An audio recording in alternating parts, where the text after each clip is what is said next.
नमस्कार दोस्तों, मैं हूं एडवोकेट ब्रिजेश यादव। आपके अपने यूट्यूब चैनल ब्रिज एलएलबी पर आप सभी का बहुत बहुत स्वागत करता हूं। दोस्तों, आज के इस वीडियो लेक्चर्स में हम बात करने वाले हैं कि क्या आप एक लोन के डिफॉल्टर हैं दोस्तों, और आपने बैंक से ली गई लोन की ईएमआई को आपने रेगुलर मैनर में नहीं भरा। दोस्तों, लोन का डिफॉल्टर बनना ये कोई इंसान नहीं चाहता है। उसकी मजबूरियां, उसकी स्थिति परिस्थिति उस व्यक्ति को लोन का डिफॉल्टर बना देती है। दोस्तों, व्यक्ति बैंक और एनबीएफसी से लोन लेता है किसी न किसी कारण, किसी न किसी रीजन की वजह से। उसकी कुछ जरूरतें होती है दोस्तों, जैसे फॉर एग्जांपल उस व्यक्ति को घर बनाना हो, या फिर उस व्यक्ति को कोई बिजनेस का स्टार्टअप करना हो, या फिर उसकी कोई भी XYZ उसकी कोई पर्सनल नीड्स या फिर कोई जरूरत हो। इस रीजन की वजह से व्यक्ति बैंक या फिर एनबीएफसी से लोन लेता है दोस्तों, और वो इस सोच से लेता है कि मैं लोन लूंगा और आगे चलकर मैं काफी मेहनत करूंगा, एफर्ट करूंगा, या फिर मेरा जो कोई भी मेरा व्यापार होगा उस व्यापार में अच्छे से मेहनत करके मैं दो पैसे कमाऊंगा और लोन की ईएमआई को भरूंगा। या फिर हो सकता है उस व्यक्ति का अच्छा खासा कोई जॉब हो, उसकी अच्छी खासी कोई सैलरी हो दोस्तों, उसके आधार पर, उसके बेसिस पर उसने पर्सनल लोन ले लिया दोस्तों। और हुआ क्या, आगे चलकर उस व्यक्ति के घर में या फिर उस व्यक्ति के साथ में कुछ इस प्रकार की बहुत बड़ी फाइनेंशियल क्राइसिस आ गई, जिस रीजन की वजह से वो व्यक्ति लोन की ईएमआई को डिफॉल्ट करना स्टार्ट कर दिया। हो सकता है उस व्यक्ति के घर में कोई बहुत बड़ी मेडिकल इमरजेंसी आ गई हो, उसके कोई फैमिली मेंबर्स हॉस्पिटलाइज हो गए हो, उसका जो भी पैसा इनकम आ रहा है वो सारे पैसे उसके उस मेडिकल एक्सपेंस में, खर्च में चले जा रहे हैं दोस्तों। हो सकता है उस व्यक्ति का काफी अच्छा जॉब हो, लेकिन आगे चलकर उस व्यक्ति का जॉब लॉस हो गया दोस्तों, किसी न किसी कारणवश। और या फिर उसका कोई बिजनेस व्यापार होगा, उस बिजनेस व्यापार में उसको काफी भारी भरकम बहुत बड़ा नुकसान या फिर लॉस हुआ, और आगे चलकर उस व्यक्ति का वह जो बिजनेस, जो व्यापार था, वह ठप या फिर बंद हो गया दोस्तों। तो ऐसे में कहीं ना कहीं वह जो व्यक्ति है जिसने बैंक या फिर एनबीएफसी से लोन ले रखा था, वह व्यक्ति उस लोन की ईएमआई को रेगुलर मैनर में भरने में क्या हो गया, अनेबल या फिर असमर्थ हो गया दोस्तों। कोई व्यक्ति ये नहीं चाहता कि मैंने लोन लिया है और मैं आगे चलकर जानबूझ के डिफॉल्ट करूंगा। कोई व्यक्ति जानबूझकर विलफुल डिफॉल्टर नहीं बनना चाहता है दोस्तों। उसकी कोई ना कोई मजबूरियां, कोई ना कोई कारण, या फिर कोई ना कोई विषम परिस्थिति होगी दोस्तों, क्योंकि कोई ये नहीं चाहेगा कि मेरा बैंक की नजर में मेरा नाम खराब हो, मेरा क्रेडिट स्कोर खराब हो जाए, मुझे आगे चलकर भविष्य में लोन ना मिले। ऐसा कोई नहीं चाहेगा दोस्तों। अब हुआ क्या दोस्तों, कुछ ऐसे व्यक्ति होते हैं जो बहुत बुरी तरीके से लोन के दलदल में, जाल में फंस जाते हैं दोस्तों। इस लोन के ट्रैप में फंस जाते हैं और उनकी स्थिति परिस्थिति इतनी ज्यादा खराब हो जाती है कि कहीं से भी 1 रुपए उनके पास नहीं आती है दोस्तों। और ऐसे में उनका दिमाग बिल्कुल भी काम नहीं करता है कि आखिरकार क्या किया जाए। वो काफी टेंशन में, काफी प्रेशर में जीते हैं दोस्तों। उनके ऊपर काफी मानसिक, बहुत बड़ा मानसिक तनाव उनके ऊपर आ जाता है दोस्तों। उन व्यक्तियों को रात को नींद नहीं आती है कि आखिरकार क्या किया जाए। लोन की ईएमआई में डिफॉल्ट करते जा रहा हूं, मेरा क्रेडिट स्कोर भी खराब हो रहा है, बैंक की नजर में मेरी जो इमेज, जो मेरी इज्जत है, वो भी पूरी स्पॉइल होती जा रही है। ये लोन रिकवरी एजेंट्स मुझे बहुत परेशान कर रहे हैं, मुझे दिन भर 100 कॉल्स कर रहे हैं।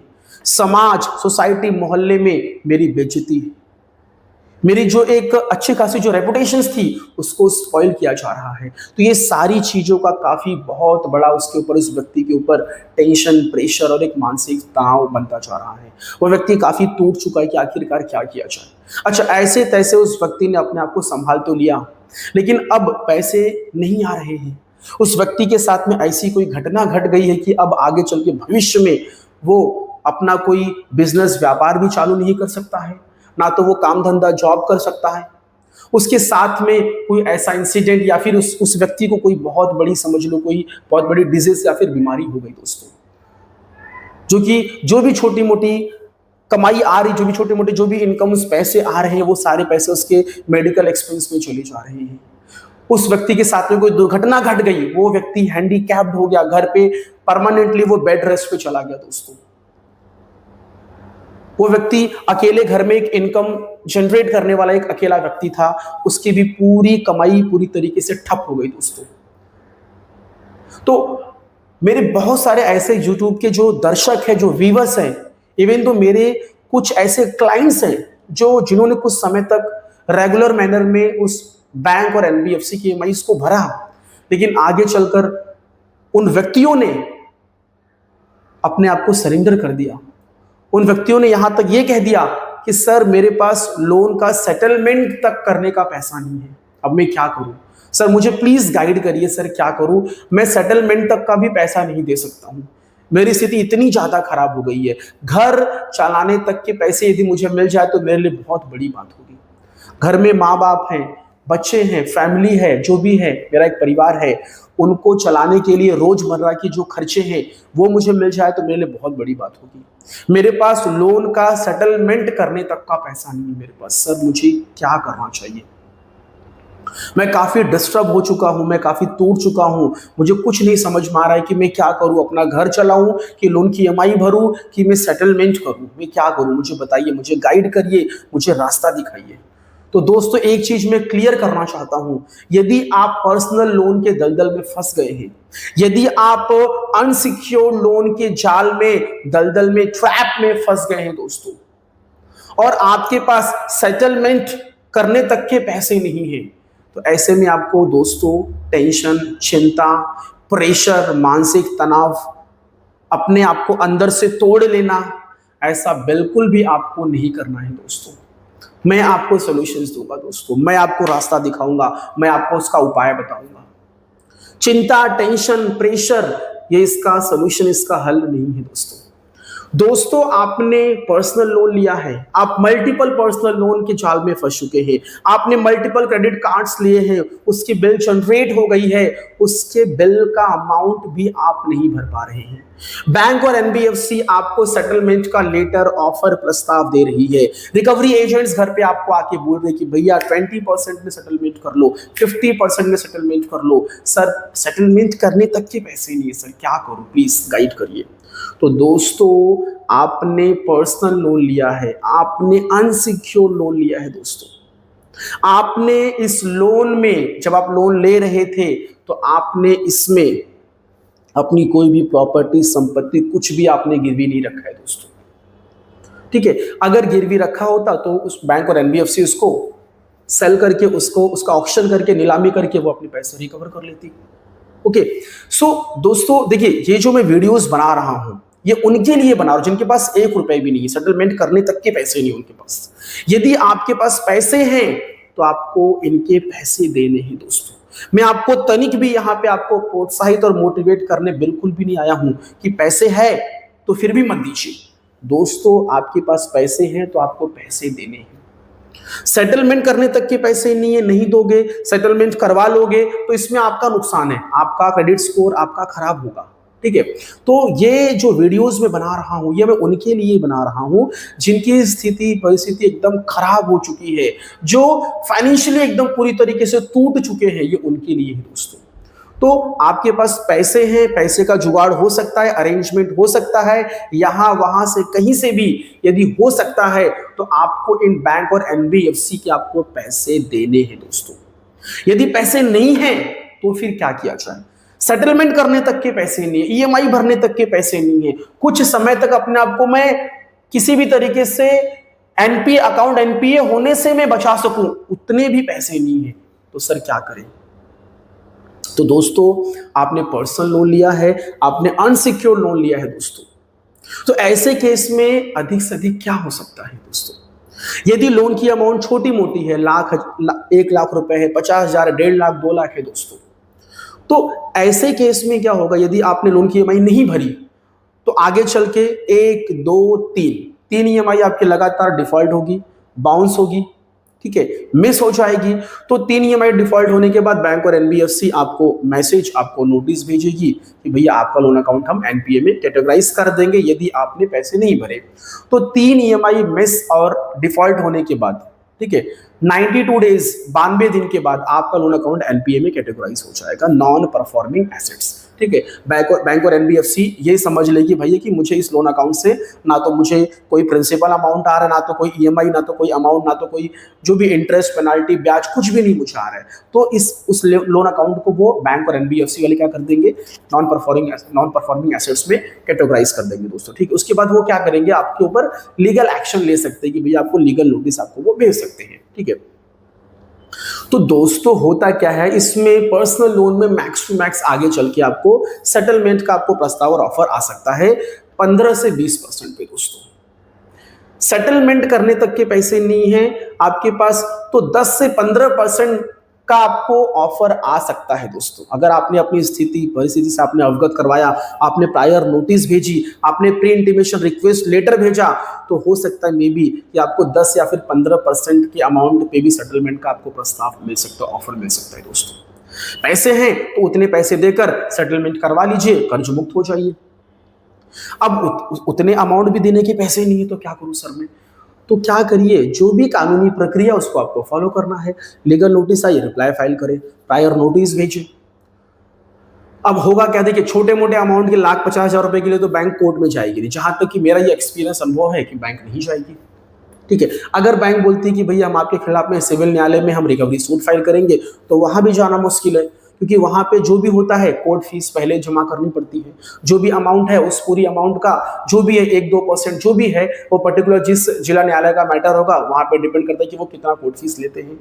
पहले वो कोर्ट फीस जमा करिए, 10 लाख का मैटर है तो 2 लाख रुपए एज ए कोर्ट फीस जमा करिए, तो वहां पे तो जल्दी वो जाएंगे नहीं। ठीक है, और छोटा मोटा मैटर है तो वो मजिस्ट्रेट कोर्ट में कंप्लेंट फाइल करने से पहले 10 बार सोचेंगे भैया इस मैटर को हमें कोर्ट के अपने वकील और लीगल टीम के थ्रू ही जाना पड़ेगा, तो लीगल टीम को हमें अलग से पैसे देने पड़ेंगे, और ये मैटर कोर्ट में कब तक चलेगा वो उनको भी नहीं मालूम है। तो ये सारी चीजें चल रही है, तो वो कोशिश करते हैं कि भैया सेटलमेंट हो जाए। दूसरी चीज की, अगर आपने क्रेडिट कार्ड्स लेके रखा है, वो भी मल्टीपल क्रेडिट कार्ड्स, उसके पेमेंट करने तक के भी पैसे आपके पास नहीं है दोस्तों, तो उसमें मैक्स टू मैक्स क्या हो सकता है, क्रेडिट कार्ड्स के मामले में ना तो आपकी ईसीएस लगी है, ना तो आपका सेक्शन 138 ये आपने ना तो चेक देके रखा है, तो दोस्तों इसमें आपका सेक्शन 25 का मैटर तो केस तो फाइल होगा ही नहीं। चेक देख के नहीं रखा है तो सेक्शन 138 की भी कंप्लेन नहीं फाइल होगी दोस्तों। तो ये दो चीज साइड में रखो। आर्बिट्रेशन की प्रोसीडिंग चलवाएंगे तो दोस्तों उसमें वेरी सिंपल, आप क्या करिए अपने वकील के माध्यम से उसमें आप क्या करिए ऑब्जेक्शन रिप्लाई फाइल करवा दीजिए, उसमें ऑब्जेक्शन लगवा दीजिए दोस्तों। ठीक है, आर्बिट्रेशन की प्रोसीडिंग्स कमेंस हो रही है, ऑब्जेक्शन लगवा दीजिए। आर्बिट्रेटर का सिलेक्शन किया जा रहा है, आपकी कंसेंट नहीं ली गई, आपके खिलाफ में और आपके चॉइस के बगैर, आपके कंसेंट के बिना यदि काम हो रहा है तो अपने वकील के माध्यम से उसमें रिप्लाई और ऑब्जेक्शन फाइल करवा दीजिए दोस्तों। तो इस तरीके से ये सारी चीजों को आप क्या कर सकते हो, आप रोक सकते हो यदि बैंक और एनबीएफसी आपके खिलाफ में गलत तरीके से यदि कार्रवाई कर रही है। तो यदि आगे चल के अवार्ड भी इश्यू हो जाता है तो आप उसको चैलेंज करिए, सेट असाइड करवाइए, उस पर स्टे लगवा दीजिए। तो ये सारे प्रोसीजर को फॉलो करते चलिए तो चीजें क्या होंगी, चीजें चलती रहेंगी। और आपके पास पैसे नहीं हैं तो आप कानूनी प्रक्रिया को फॉलो करते चलिए। आज नहीं कल हो सकता है आपका किस्मत चमक जाए, आपको कभी कोई अच्छा खासा आपको जॉब लग जाए, कोई आपका छोटा मोटा कारोबार बढ़िया अच्छा सक्सेस हो जाए, पैसे का अरेंजमेंट हो जाए तो आप पेमेंट करवा के कर्ज मुक्त हो सकते हैं। तो होगा क्या, अब पैसे फिर भी नहीं है सर, क्या करें, सेटलमेंट तक के पैसे नहीं है, बार बार उसी टॉपिक पे हमारा मुद्दा आ जा रहा है।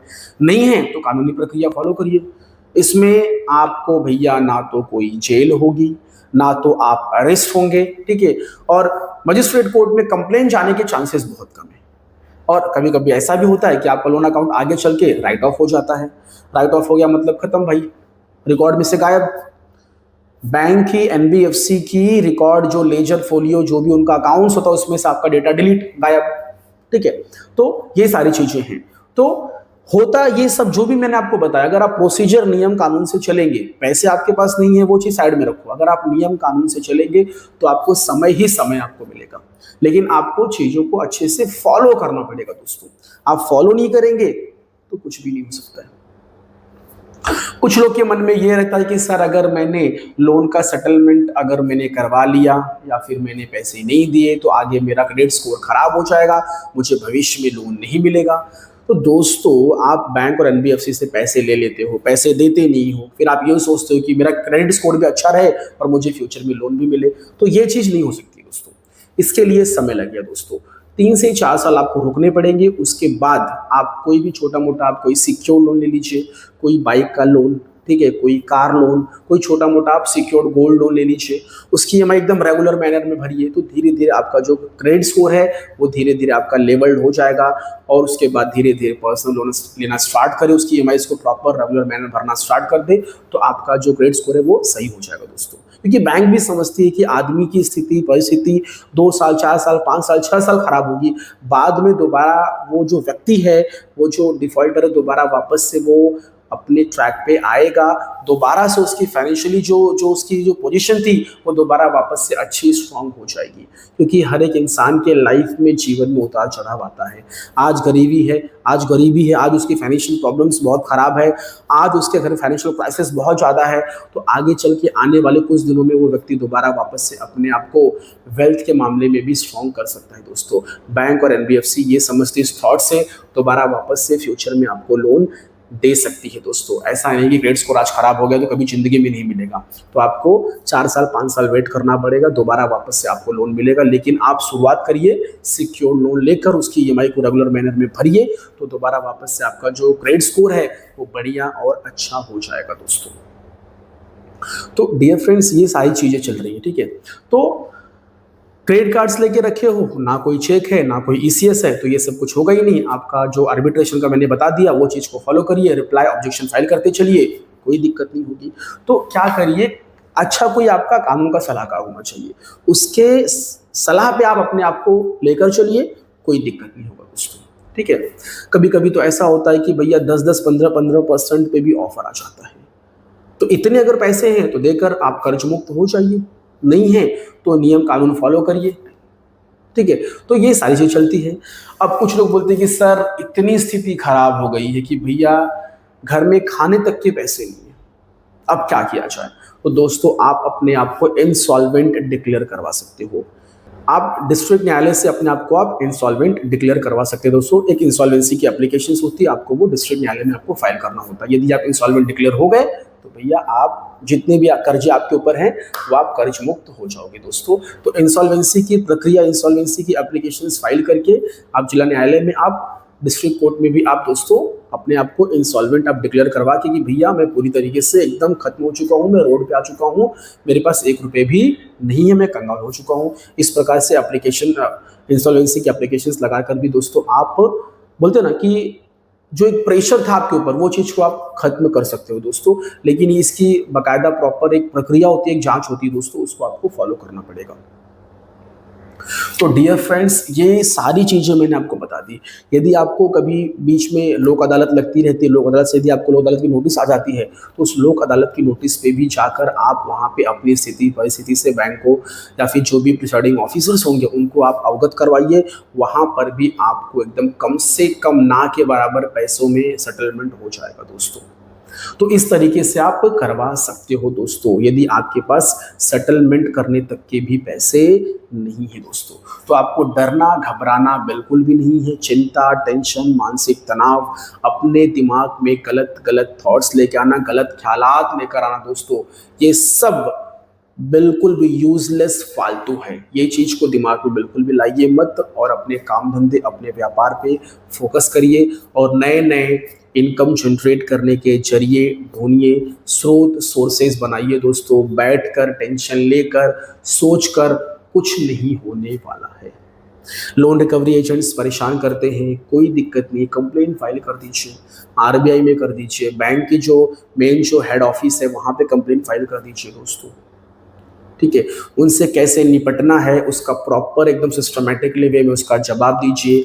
आरबीआई के जो भी नियम कानून, जो गाइडलाइंस है उसको अच्छे से पढ़ लीजिए, समझ लीजिए, उस गाइडलाइंस के मुताबिक उनसे बातचीत करिए, ठीक है।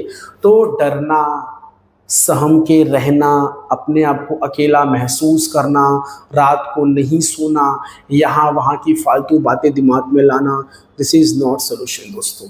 तो अगर कोई प्रॉब्लम दिक्कत आ रही है, कोई आपको बैंक वाला आपको लीगल नोटिस भेज रहा है, आपको लीगल टीम आपको लीगल नोटिस भेज रही है, बैंक नोटिस आ रही है, यदि गलती से कोई मामला कोर्ट में चला भी गया, आपको समन्स आ गया, वारंट आ गया, तो सारी चीज़ों के लिए मैं यहाँ पे आपका लीगल एडवाइज़र एडवोकेट ब्रजेश यहाँ पर बैठा हूँ दोस्तों।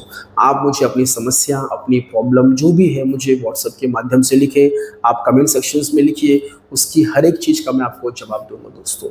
आपका एक अच्छा बढ़िया लीगल एडवाइज़र होना चाहिए, सलाहकार अच्छा होना चाहिए दोस्तों। यदि सलाहकार आपका बराबर नहीं होगा, तो फिर आप जैसा पहले डरते थे, आगे भी इसी तरीके से आप डरते रहेंगे दोस्तों। तो डरना बिल्कुल भी नहीं है दोस्तों, हर एक चीज़ का आपको एकदम प्रोफेशनल तरीके से, फॉर्मल तरीके से आपको जवाब फाइल करते चलना है दोस्तों, क्योंकि ज़िंदगी, लाइफ, जीवन से बढ़कर कुछ नहीं है। चिंता लोगे, टेंशन लोगे और डूबते जाओगे और डूबते जाओगे दोस्तों। ठीक है। सो डियर फ्रेंड्स, मेरा लेक्चर्स यहीं पे समाप्त होता है। आप लोगों ने इतना समय दिया, आप लोगों का बहुत बहुत धन्यवाद दोस्तों। यदि आप मेरे इस वीडियो चैनल पर पहली बार आ रहे हैं, तो कृपया प्लीज़ मेरे इस चैनल को सब्सक्राइब कर दीजिए और साथ ही साथ नोटिफिकेशन की बेल आइकन को भी ऑन करते चलिए दोस्तों, जिससे कि आपको भविष्य में मेरी कोई भी वीडियोस आएंगी तो उसका मैसेज, उसका नोटिफिकेशन, उसका संदेश सबसे पहले आपको पहुंचेगा दोस्तों। और साथ ही साथ मेरे वीडियोस को लाइक भी कर दीजिए, और यदि मेरी वीडियो आपको पसंद आई हो तो अपने दोस्तों के साथ में शेयर करना बिल्कुल भी ना भूलें दोस्तों। थैंक यू सो मच, धन्यवाद। जय हिंद, जय भारत।